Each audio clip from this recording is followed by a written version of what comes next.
हिंदी में यूपीएससी की तैयारी से संबंधित प्रोग्राम्स को देखने के लिए सब्सक्राइब करें स्टडी IQ IAS हिंदी। नमस्कार, स्टडी IQ IAS हिंदी में आप सभी लोगों का बहुत बहुत स्वागत है। मैं विरद आपके समक्ष हाजिर हूं और दोस्तों, आप आज एक करंट अफेयर्स की खबर हमारे साथ पढ़ने वाले हैं जो कि दक्षिण भारतीय एक राज्य, थोड़ा प्राचीन राज्य है, उससे संबंधित है। हालांकि ये घटना जो है ये आधुनिक भारत में उस समय से संबंधित है जब यूरोपीय जो लोग हैं वो भारत में समुद्री मार्ग से व्यापार करने या महासागरीय मार्ग से व्यापार करना आना शुरू कर देते हैं और खास तौर से ईस्ट इंडिया कंपनी भी आ जाती है और तब दक्षिण भारत के पश्चिमी तट पर अपने आप को एक तटीय जो स्थिति है उस तटीय स्थिति में व्यापार को सुदृढ़ और सुनिश्चित करने के लिए उन सभी यूरोपीय कंट्रीज में आपस में युद्ध चल रहा है।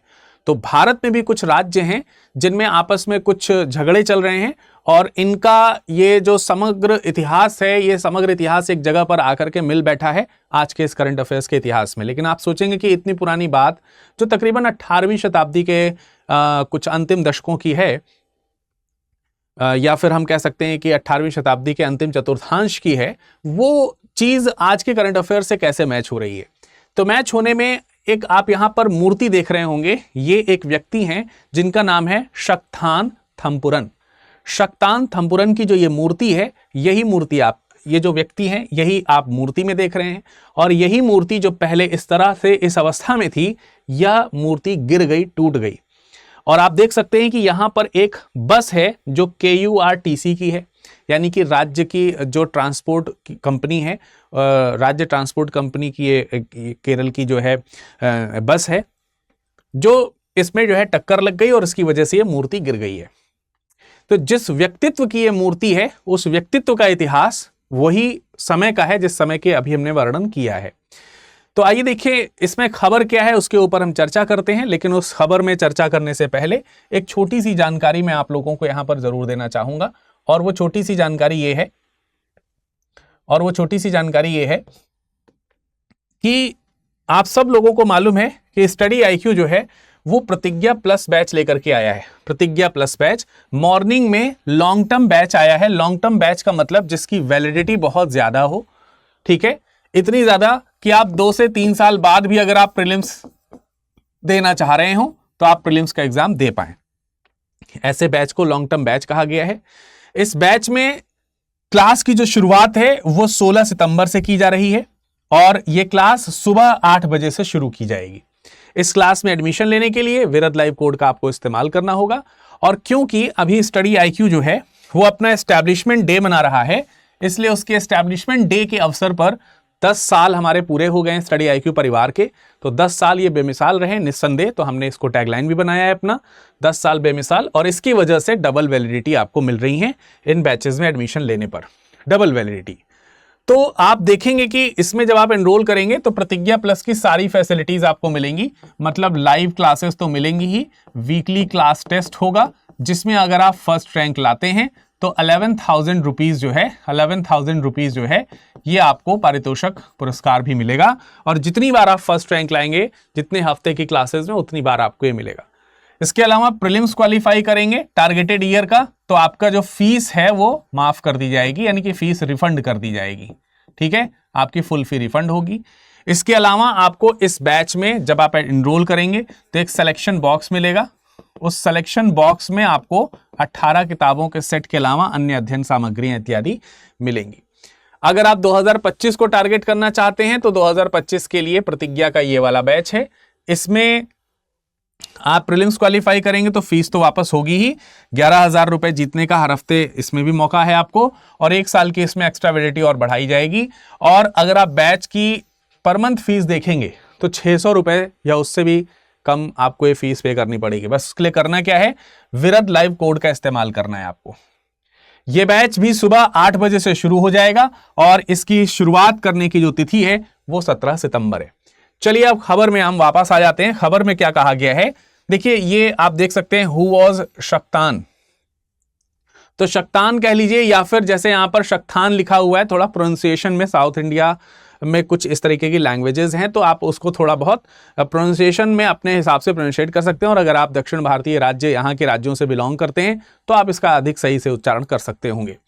तो शक्तान थम्पुरन थंपुरन जो हैं उन्हीं के बारे में यहां पर लिखा है कि शक्तान थंपुरन कौन है। लेकिन घटना आप देख सकते हैं कि थिरुसिर के एक बीजेपी सांसद हैं, एकमात्र सांसद हैं सुरेश गोपी जो बीजेपी के सांसद हैं, उन्होंने इसको रिकंस्ट्रक्ट करने की बात करी है इनकी मूर्ति को। एक्चुअली ये जो मूर्ति है वो गिर गई है, मूर्ति जो है वो क्या हो गई है, गिर गई है। तो उन्होंने यहां पर कहा है कि भाई इस मूर्ति को बनवा दिया जाए, ठीक है, इस मूर्ति को जो है तुरंत बनवा दिया जाए। 7 तारीख की ये घटना थी, तो उन्होंने कहा कि इसको बनवा दिया जाए। 14 दिन का उन्होंने समय दिया, नहीं तो हम जो है कांसे की एक प्रतिमा उनकी यहां पर बना करके खड़ी करेंगे। तो यहां पर वो व्यक्तित्व का नाम यहां पर आ गया। अब जब व्यक्तित्व का नाम आया है तो हमें ये जानना होगा कि आखिर ये कौन थे, शक्तान थंपुरन। आइए जरा इनके बारे में जानते हैं। शक्तान थंपुरन की अगर हम बात करें तो आप इसमें नाम नोट कर सकते हैं इनका, राजा राम वर्मा कुंजी पिल्लई, राजा राम वर्मा कुंजी पिल्लई, या फिर इनको राजा राम वर्मा 9th के तौर पर भी जाना जाता है, ठीक है, कई जगहों पर राजा राम वर्मा 9th के तौर पर भी इनको जाना जाता है, जिन्होंने 18वीं शताब्दी के अंतिम दशक से 19वीं शताब्दी के प्रथम दशक के 5 साल तक शासन किया।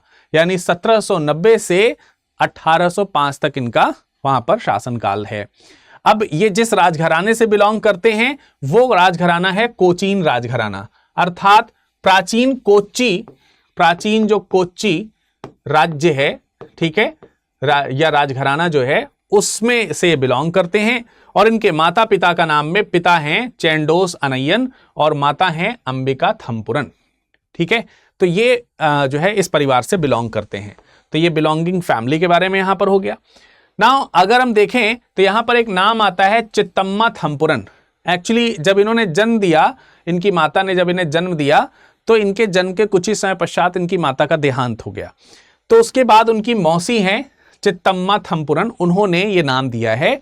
और ये नाम क्या है, शक्तान थंपुरन, जिसमें शक्तान का मतलब होता है शक्तिशाली, ब्रेव, शक्तिशाली यानी कि ब्रेव। और थंपुरन जो है वो संस्कृत के शब्द को रिप्रेजेंट करता है जिसका मतलब होता है सम्राट, यानी कि एक शक्तिशाली सम्राट के तौर पर नाम का अर्थ निकाला जा सकता है। बाय द वे कभी कभी शासकों के नाम का अर्थ हमको पूछना पड़ता है, अदरवाइज इनका नाम ये है, लेकिन ये इनके द्वारा दिए गए इस शक्तान थंपुरन नाम से ज्यादा प्रसिद्ध हुए। कोचीन साम्राज्य से बिलोंग करते हैं। तो ये कोचीन साम्राज्य जो है वो कहां पर है, अगर हम उसको देखें तो दक्षिण भारत में जो चेर साम्राज्य हुआ करता था, आपने दक्षिण भारत के बारे में देखा होगा, ठीक है, दक्षिण भारत में यहां कहीं पे आपको चेर राज्य मिलेगा, यहां कहीं पे चेर राज्य मिलेगा। तो ये एक समय में चेर राज्य का हिस्सा हुआ करता था, जो पुराना चेर राज्य हुआ करता था उसका। अब इसके अगर हम क्षेत्र की बात करें, जियोग्राफिकल स्ट्रक्चर को अगर हम देखें कि कहां तक इसकी सीमाएं फैली हुई थी, राज्य का विस्तार क्या है, तो ये मलप्पुरम में पोन्नानी जगह पड़ती है। तो पोन्नानी से थोट्टापल्लई के बीच में ये राज्य इनका विस्तार था, पोन्नानी टू थोट्टापल्लई।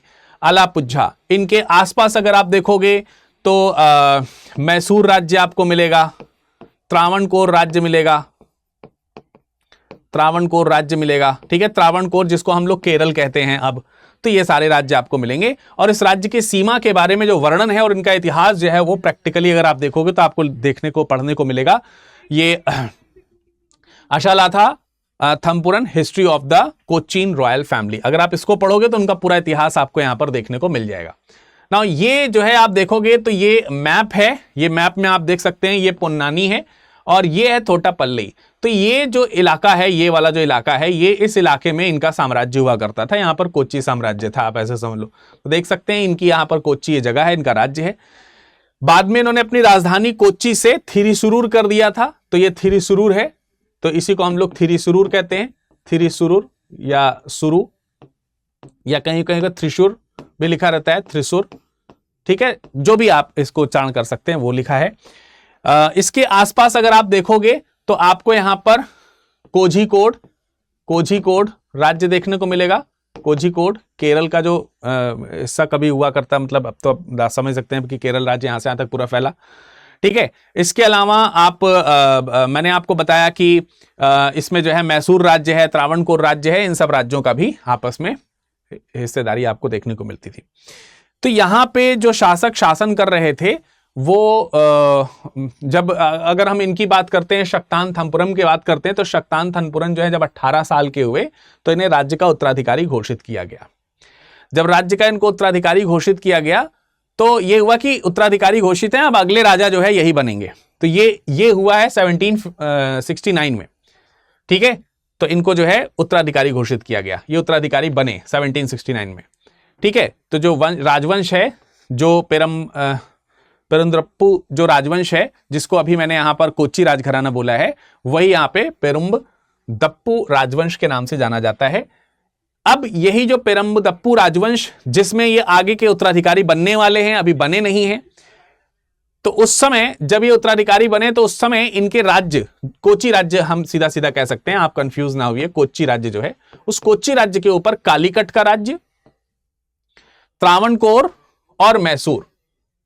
कालीकट वही कोझिकोड जो आपने ऊपर देखा था, त्रावणकोर जो दक्षिण का है, और मैसूर जो इनके पूर्व के तरफ पड़ेगा।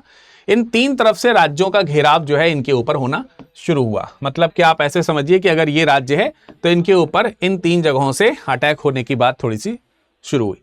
तो उस समय इन्होंने स्ट्रेटेजिकली अपने राज्य को बचाने के लिए एक महत्वपूर्ण कदम उठाया और अपने राजा को उन्होंने सलाह दी कि क्यों ना आप जो है एक काम करिए कि जो उस समय डच जो हैं वो अपने आप को एस्टैब्लिश कर रहे थे, और डचों के साथ साथ ब्रिटिश ईस्ट इंडिया कंपनी जो है वो भी आप देखेंगे अपने आप को एस्टैब्लिश जो है यहां पर, ब्रिटिश ईस्ट इंडिया कंपनी, आर है ये, ठीक है, आर, ब्रिटिश ईस्ट इंडिया कंपनी जो है वो अपने आप को एस्टैब्लिश कर रही है। तो इन्होंने सलाह दी अपने राजा को कि आप इन यूरोपियन कंट्रीज के साथ में हाथ मिलाइए, क्योंकि ये जो यूरोपियन कंट्रीज हैं, ये यूरोपियन कंट्रीज भी अपने व्यापार को क्या करना चाहती हैं, यहां पर एस्टैब्लिश करना चाहती हैं, और ये ऐसी कंपनीज हैं जो मॉडर्न हथियार से, यानी आधुनिक हथियारों से लैस हैं। इसलिए आप उनकी सहायता से आराम से जो है अपने दुश्मनों से सामना कर सकते हैं। और फिर जब ये सलाह मानी गई तो उसी कुछ समय पश्चात राजा की डेथ हो गई, और फिर ये जब राजा बने, क्योंकि उत्तराधिकारी घोषित हो गए थे, तो 1790 में आप देखेंगे आगे चल करके इनका ठीक तरीके से शासन चलना शुरू होता है। तो मैसूर के त्रावणकोर राज्य पर इन्होंने क्या किया, ईस्ट इंडिया कंपनी के सहयोग से आक्रमण कर दिया मैसूर राज्य के ऊपर, क्योंकि मैसूर इनके ऊपर एक खतरा था। तो अंततः जो है इन्होंने अपनी इसी स्ट्रेटजी के नाते ईस्ट इंडिया कंपनी को अपने साथ में मिलाया। ईस्ट इंडिया कंपनी ने इनको अपने साथ देने के लिए पहले एक संधि करी, और उस संधि को बोला गया पावनी की संधि। यह संधि इनके राजा बनने के 1 साल बाद ही करी गई थी, तकरीबन 6 जनवरी 1791 के आसपास। इस संधि में 9 शर्तें रखी गई। अब वो 9 शर्तें तो नहीं, लेकिन जो इस टॉपिक से रिलेटेड एक महत्वपूर्ण शर्त है वो ये है कि definitely east India company will protect the kingdom, और इनके जो राज्य मैसूर राज्य ने छीन लिए हैं और मैसूर राज्य के अधीन इनको रहना पड़ रहा है, अब वो अधीनता समाप्त करने में ईस्ट इंडिया कंपनी इनकी मदद करेगी। तो कोचीन राज्य जो है, कोचीन राज्य मतलब वही कोच्चि राज्य जो है, कोच्चि राज्य जो है वो मैसूर के प्रति अपनी निष्ठा से क्या हो गया, मुक्त हो गया। इसका मतलब पूरे पुराने समयों में क्या हुआ था, मैसूर ने इनके कुछ जगहों पर क्षेत्रीय कब्जे कर लिए थे। ईस्ट इंडिया कंपनी के साथ से ये कब्जे से मुक्त हुए, लेकिन ईस्ट इंडिया कंपनी को इन्हें अपना दोस्त बनाना पड़ा, परंतु फिर भी इन्होंने अपनी जो संप्रभुता है वो बनाए रखी। तो इस तरीके से हम इनको काफी स्ट्रेटेजिक पर्सन के तौर पर जानते हैं। इसके अलावा रिलीजियसली अगर देखा जाए तो एक संस्था हुआ करती थी जिसको हम लोग योग्यातिरिपद जो संस्था है, इस संस्था को समाप्त कर दिया था, क्योंकि इससे संबंधित संस्था के कुछ लोग थे जिन्होंने पूर्व में अपने इस राज्य के साथ में, कोच्चि राज्य के साथ में बगावत करी थी, और जो विद्रोही हैं, खास तौर से मैसूर राज्य और त्रावणकोर के जो राज्य हैं, उनके साथ मिलकर के कोच्चि राज्य के खिलाफ षड्यंत्र में भागीदारी करी थी। इसलिए संस्था को भी उन्होंने क्या कर दिया, बंद कर दिया। कुछ समय पश्चात उन्होंने अपनी राजधानी ट्रांसफर करके त्रिशूर कर ली, त्रिशूर या थ्रिशूर, जहां पे ये आपने घटना देखी है, जहां के जो सांसद हैं उन्होंने भी अभी घोषणा करी है। तो वहां पर इन्होंने क्या कर लिया, अपनी संस्था को स्थानांतरित कर लिया। इसके अलावा बाकी अगर हम बात करें तो इन्होंने ब्रिटिश अधिकारियों के साथ में ठीक ठीक रिलेशंस बनाए हैं। बाकी सभी धर्मों के व्यापारियों को यहां पर अपने इन्होंने व्यापार करने दिया है, क्योंकि इकोनॉमिकली बहुत स्ट्रांग होना चाहते थे, क्योंकि इनके आसपास के जो राज्य हैं वो राज्य विस्तार कर रहे हैं, और क्योंकि वो राज्य विस्तार कर रहे हैं इसलिए इकोनॉमिकली अगर ये स्ट्रांग होंगे तो इनके पास में आधुनिक वेपन्स वगैरह रहेंगे। इसी चीज को ध्यान में रखते हुए उन्होंने अपनी राजधानी जो है वो नए शहर में स्थानांतरित कर ली। कोच्चि से वो कहां पर आ गए, त्रिशूर, उन्होंने इसको जो है वो क्या बना दिया, कैपिटल बना दिया, राइट। तो ये चीज एक आपको मिली।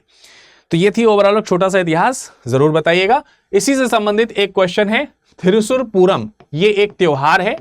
ये त्योहार जो है, ये त्योहार या ये जो त्योहार यहां पर है, ये कहां मनाया जाता है, ये आपको बताना है। ऑप्शन ए, ठीक है, option B, option C, option D, 4 option है। कमेंट सेक्शन में कमेंट करके बताइएगा। जाने से पहले एक बार मैं फिर रिमाइंड करा देता हूं कि विरत लाइव कोड का इस्तेमाल करते हुए आप लॉन्ग टर्म प्रतिज्ञा बैच या फिर किसी भी दूसरे प्रतिज्ञा बैच के साथ जुड़ सकते हैं। जैसे ये वाला जो प्रतिज्ञा बैच है ये 2025 को टारगेट करता है, और ये वाला जो प्रतिज्ञा बैच है ये 2026 और 27 को टारगेट करता हुआ है। सो डेफिनेटली आप 10 साल बेमिसाल ऑफर का इस्तेमाल कीजिए, विरत लाइव कोड का प्रयोग करते हुए निस्संदेह आपको इसमें हैवी डिस्काउंट्स मिलेंगे। जाते जाते मैं एक चीज और बता दूं कि स्टडी आईक्यू ने आप लोगों के लिए बहुत ही शानदार प्रोग्राम शुरू किए हैं। ये रात में 8 बजे शुरू हुआ है। एक तो पिछले 10 साल का पीवाईक्यू है, पॉलिटी विषय का पीवाईक्यू आप देख सकते हैं रात में 8 बजे, ठीक है, रात में 8 बजे ये आपको मिलेगा। और अल्टरनेटिवली डेज में और जो रेस्ट ऑफ अल्टरनेटिव डेज हैं उनमें जो है आपको हिस्ट्री का पीवाईक्यू देखने को मिलेगा सीरीज के तौर पर, जो कि दिलीप कुमार सर लेकर के आ रहे हैं। तो ये दोनों आपके 10-10 साल के हिस्ट्री और पॉलिटी के क्वेश्चंस मिल रहे हैं। आगे दूसरे विषय के भी आपको 10 साल के questions, previous year questions definitely देखने को मिलेंगे। So it is very important कि आप इन सेशंस में भी अपने आप को जरूर शामिल करें। बाकी किसी भी तरीके की कोई समस्या है तो आप हमें ईमेल कर सकते हैं, और हमसे सोशली जुड़ने के लिए टेलीग्राम हो चाहे इंस्टाग्राम हो, आप हमसे यहां पर संपर्क कर सकते हैं। इस लेक्चर का पीडीएफ चाहिए तो आप पीडीएफ लेने के लिए हमसे टेलीग्राम में जरूर जुड़ सकते हैं। बने रहने के लिए आप लोगों का बहुत बहुत धन्यवाद। कमेंट सेक्शन में कमेंट करके इस प्रश्न का उत्तर जरूर दीजिएगा। Thank you. हिंदी में यूपीएससी की तैयारी से संबंधित प्रोग्राम्स को देखने के लिए सब्सक्राइब करें स्टडी IQ IAS हिंदी।